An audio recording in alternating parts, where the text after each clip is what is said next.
attacked by a man with a baguette. We don't know who or when this happened, but we can tell you why. Over to you, Janet. So after interviewing the parents of these attackers, it was revealed the attackers once played ET for the Atari when they were younger. And there you have it, folks. The true reason behind the attack of the baguettes. Have the gamers finally gone too far? It's clear to see that their level of violence is continuously rising, and they are now out of control. These games are getting more wild every day.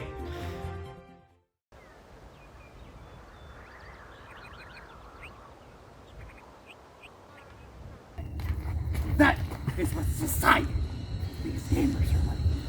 But nah, I want you to know the truth here. That is a lie. Wrong footage! Wrong footage! Get the guy! This is what gamers are actually like. You save them? Of course you don't. Because gamers are living among us. Trademark. They are living in our society, masquerading as your average, normal, socially incapable person, like me. Anyway, in all seriousness, a vocal minority of people say that video games are something that's inherently bad and are something that make people more violent. In fact, you can see it in like a lot of news reports of attacks. You can mainly school shootings that people kind of put video games as one of the main causes, one of the main reasons these things happen. But as you kind of look and dig through things, you'll find that there really isn't much a link between real-world violence and video games, and any link that there kinda isn't really that strong to begin with. Oh, how did I get over here? Oh, hello there, my good sir. Do you have some information that you're wanting to give me at this point in the woods? Why, my good sir, I certainly do.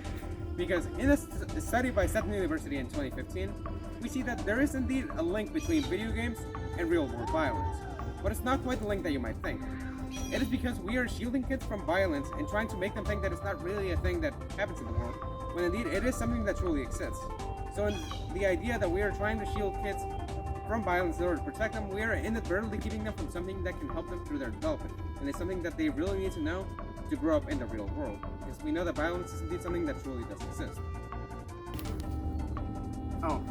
Anyway, a study done by Andrew Krzyzewski at Oxford University shows that video games don't really have the effect that many people are saying they are. In fact, the effects of video games aren't as impactful to be considered, because those effects are really indistinguishable from other forms of media. In fact, it's because of this, it kind of shows that video games don't really make more people more violent than if they read something like Lord of the Flies. Anyway, don't worry why we're here now. This is part of the artistic process. Anyway, like I was saying, the effects of video games don't really have a massive impact that can be linked. And if anything, its impact can be kind of interlinked with the fact of reading and watching violent movies and reading violent books, such as Lord of the Flies. Whatever you're saying, baseball guy. So what you're telling me is, let me see if I get this right. Okay, it's time to destroy all of the media. Please, just put down that torch. What this teaches us is that it's not the violent media itself that's important. Like this tree. Really nice tree. It's the way we choose to interpret them. Because at the end of the day, video games are nothing else but like a form of storytelling. Like again, books, movies, and things as such. So, instead of shielding our kids from it, we should teach them how to react to it, how to appropriately react to it. Because, let's be honest, if we don't do it, you're probably going to learn it from less desirable sources.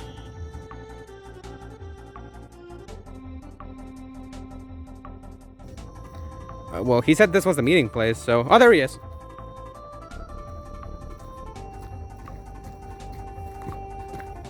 You got the stuff? Only if you got the money.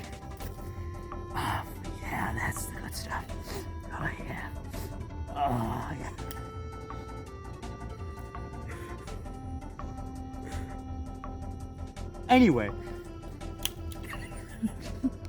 Anyway, You're the goods. I will see ya later. Wait, are you sure these are the... Oh, he's gone. Well.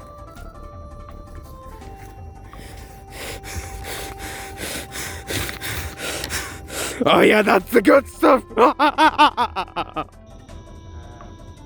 did we get here? Don't worry about it. Just talk, you're gonna stop. Sure.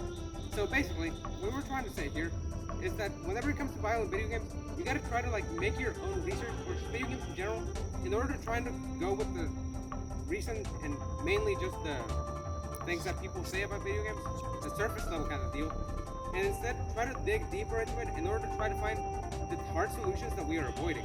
We keep looking into the simple top of the iceberg to try to find an easy scapegoat to blame things on, because we don't want to look deeper and try to solve the actual issues. And by the way, if you're going to complain about a violent video game without looking at the rating first, then I swear to